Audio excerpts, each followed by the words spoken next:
The man who planned the impossible. September 6, 1976. Soviet Far East Military District. A radar operator is staring at his screen when the blip does something it is not supposed to do. Call sign Red 7, a MiG-25, the fastest military aircraft on Earth, has just turned east, away from Soviet airspace, toward Japan. The operator grabs his radio. Red 7, you are off course. Acknowledge. Silence. Red 7, return to base immediately. Nothing. The blip keeps moving. The operator stares at it for one more second, then does something he has never done before in his career. He stands up and shouts across the room. The shift commander arrives. He looks at the screen. His face goes pale because he understands immediately what he is looking at, and it is the worst thing a Soviet air defense officer can possibly see. If you appreciate true Cold War history told in detail, subscribe now. We break down the moments that reshaped the world, one story at a time. A pilot is not lost. A pilot is not malfunctioning. A pilot is defecting. And he is doing it in a MiG-25, the most classified aircraft in the entire USSR, a machine packed with technology that the Americans have been desperate to examine for years. And he is flying it directly toward them. Get me the base commander. Get me Moscow. Scramble everything. Pilots sprint to their aircraft. Engines roar. But everyone in that room already knows the truth, even as they go through the motions. The MiG-25 is the fastest interceptor in the Soviet arsenal. Nothing can catch it. The man flying it is already gone. His name is Viktor Belenko, and to understand why he did this, you have to understand who he was and what the Soviet Union had done to him. Belenko was not a dissident. He was not a spy. He was not secretly working for the West.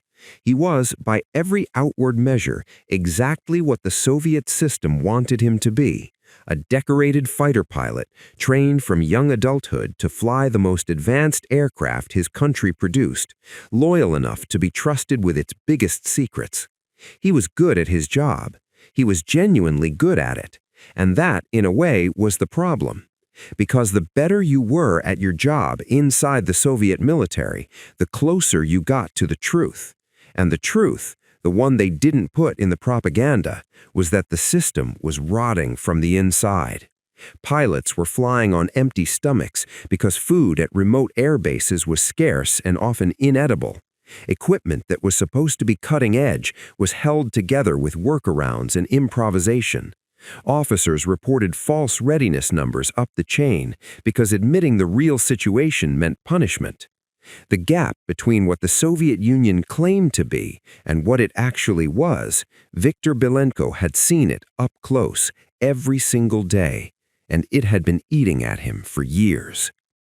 At some point, he would later say he couldn't pinpoint the exact moment, he made a decision. He was going to leave. Not by applying for emigration, which was impossible, not by making contact with foreign agents, which was suicidal, but by doing something so audacious that the system wouldn't see it coming until it was already done. He was going to steal his own aircraft and fly it to the West. The plan he built over the following months was a masterpiece of quiet nerve. He couldn't write anything down. The KGB had informants inside every squadron, and a single suspicious note could end everything. So he memorized it all. Maps, distances, fuel calculations, the location of every airport in northern Japan, prevailing winds, fallback options. He studied the flight schedules, watched the patterns, waited for the right assignment. He needed a legitimate reason to be airborne. He needed a routine flight that would give him enough time to be in international airspace before anyone understood what was happening. He told no one, not a fellow pilot, not a friend, not his wife who kissed him goodbye on the morning of September 6th, not knowing it was the last time she would ever see him. He drove to the base. He attended the pre-flight briefing. He walked to his MiG-25, ran his checks, climbed in, strapped in, and took off. Just another training flight.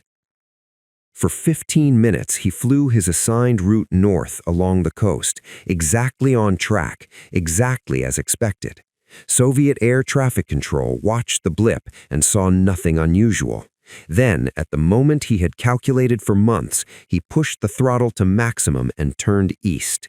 The MiG-25 hit Mach 2 in seconds, over 1,500 miles per hour.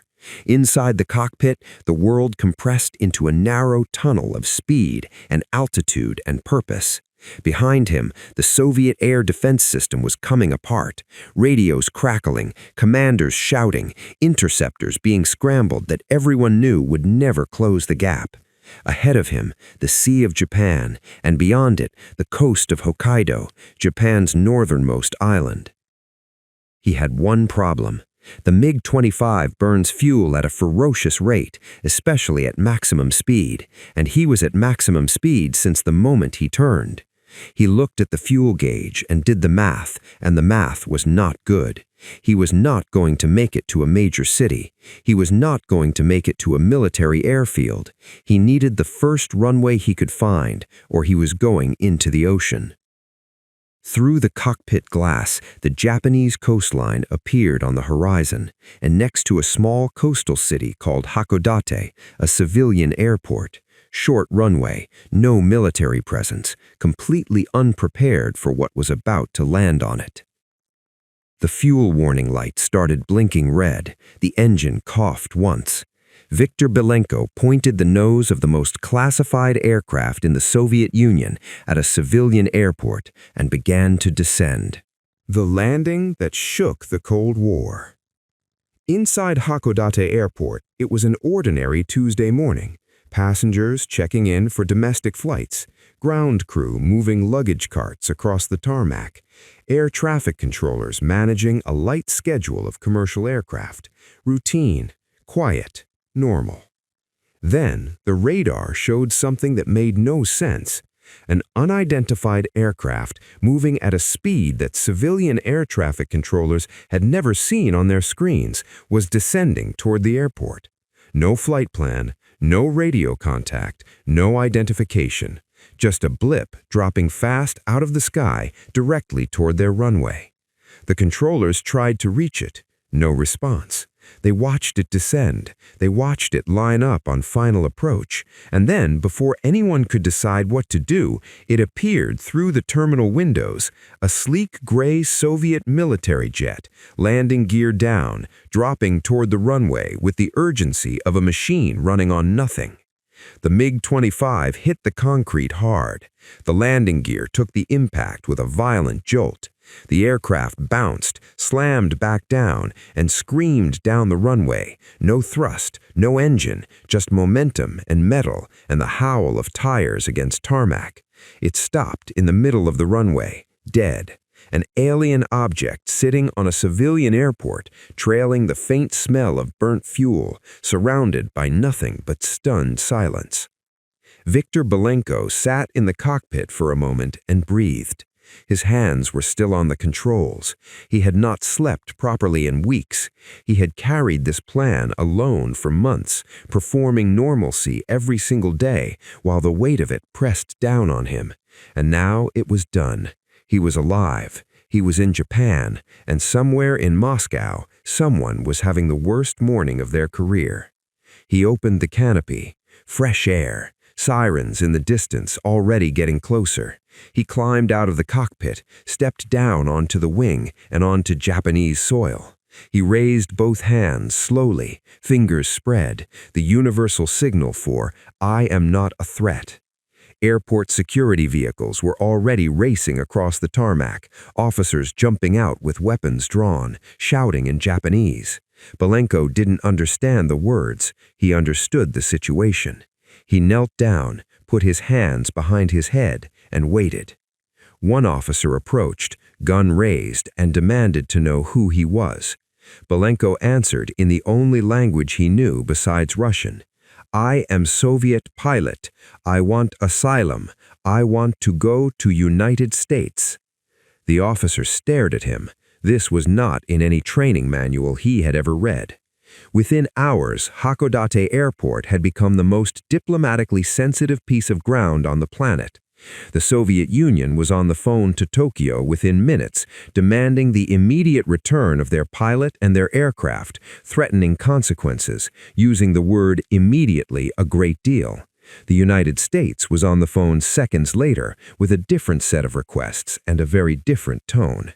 Japan, a country that shared a border with the USSR and a security alliance with the US, suddenly had to make a decision that would define its foreign policy position in the Cold War. Viktor Belenko sat in a secure room and waited while governments argued over him. Japan chose the Americans. Belenko was granted asylum, and within 48 hours, a team of U.S. military engineers and intelligence analysts landed in Hakodate with one purpose: to take apart the MiG-25 and find out exactly what the Soviet Union had built. What they found over the next 67 days was not what anyone expected. For years, the MiG-25 had been the West's nightmare, a Soviet superweapon capable of outrunning anything NATO could put in the air.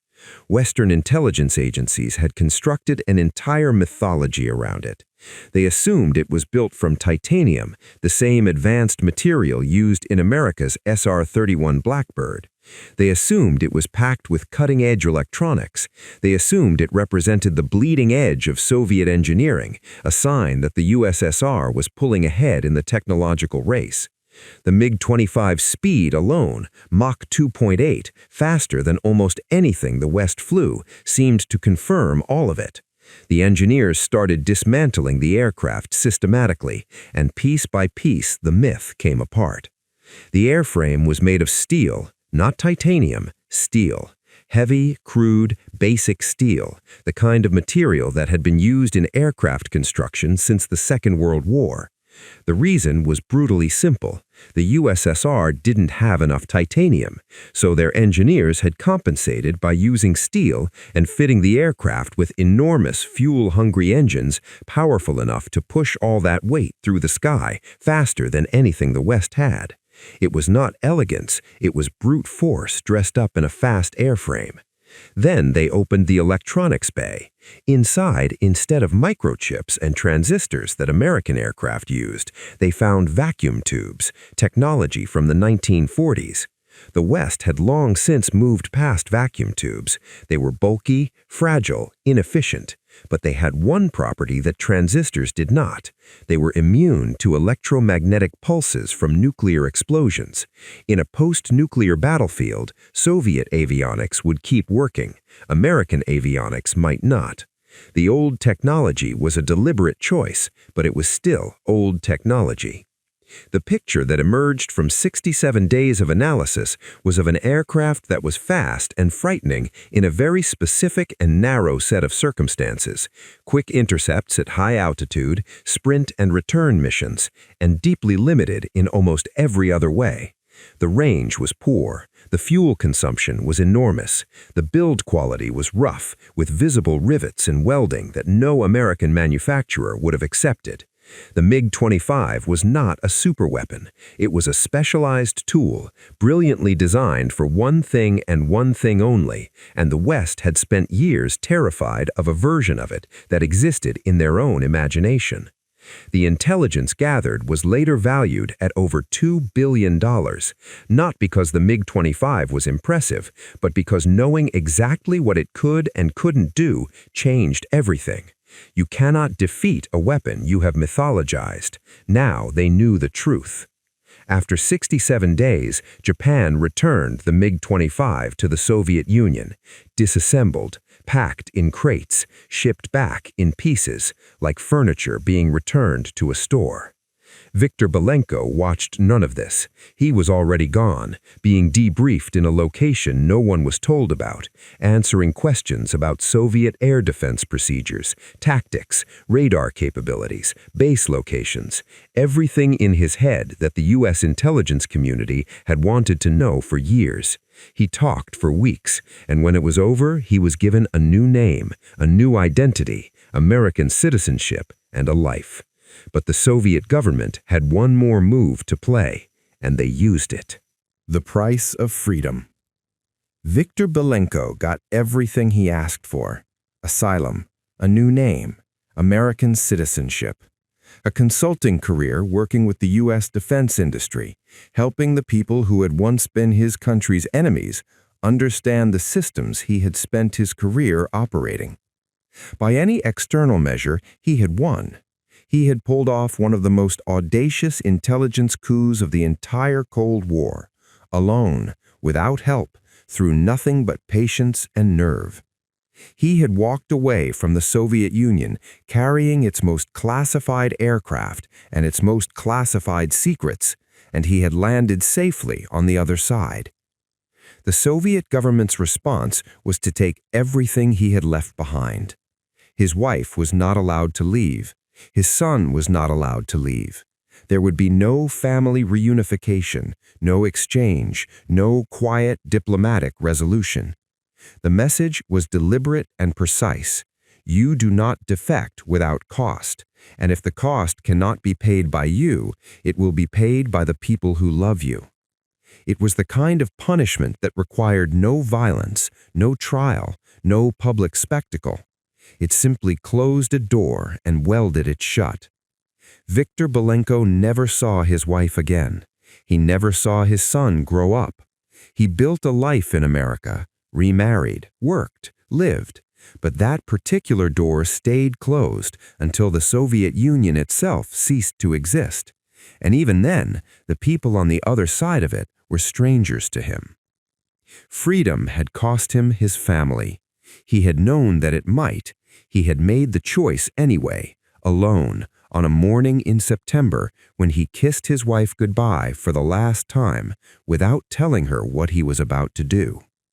That detail is worth sitting with, because it tells you something about the kind of desperation required to do what Viktor Belenko did.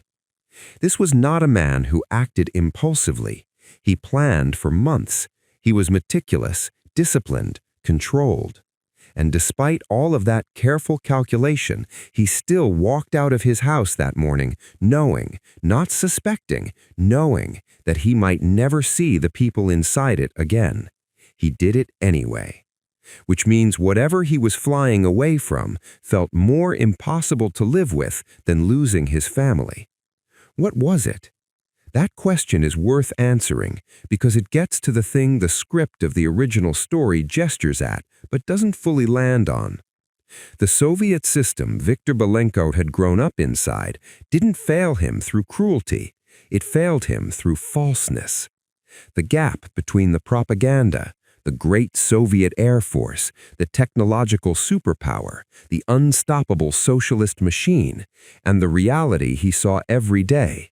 Pilots going hungry at remote bases, equipment held together with improvisation, officers lying upward through the chain of command because honesty was career suicide. He had dedicated his life to something and then watched it, up close, reveal itself as a performance. That is a specific kind of disillusionment, and it is corrosive in a way that straightforward oppression is not. You can resist oppression. It is harder to find solid ground when the thing you believed in turns out to be hollow. The MiG-25 itself was the perfect symbol of this.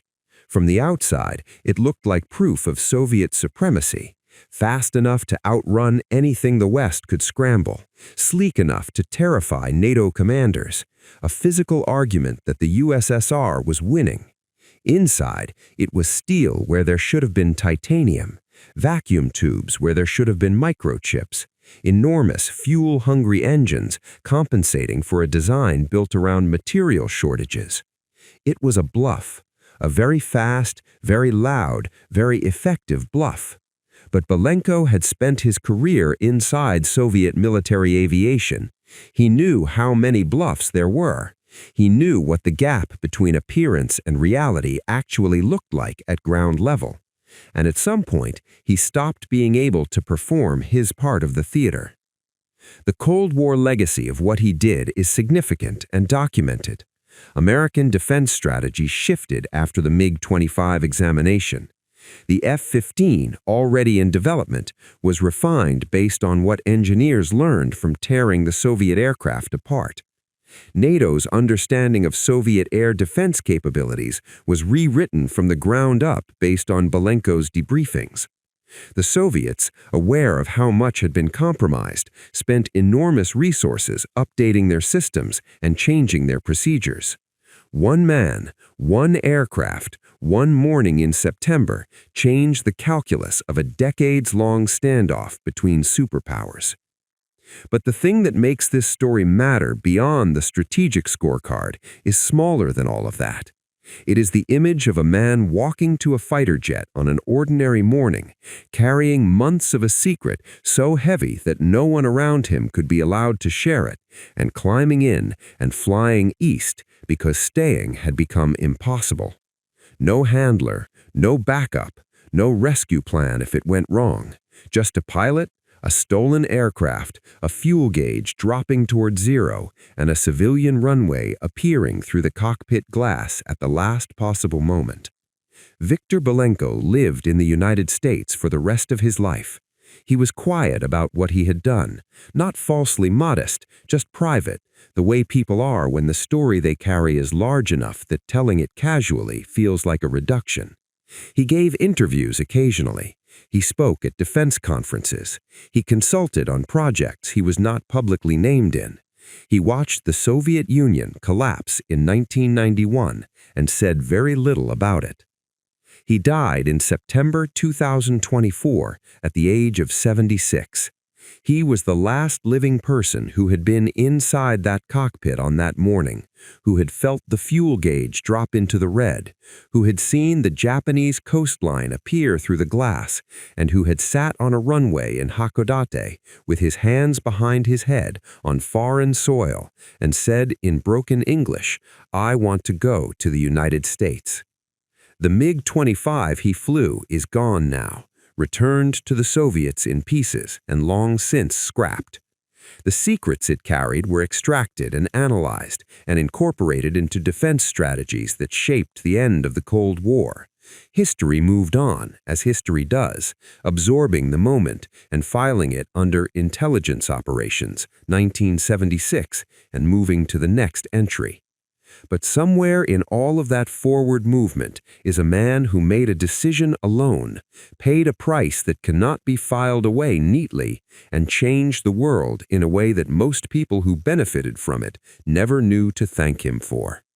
That is what it cost to know the truth about the MiG-25, and the man who paid it did so willingly, with full knowledge of what he was giving up, on a Tuesday morning when nobody was watching.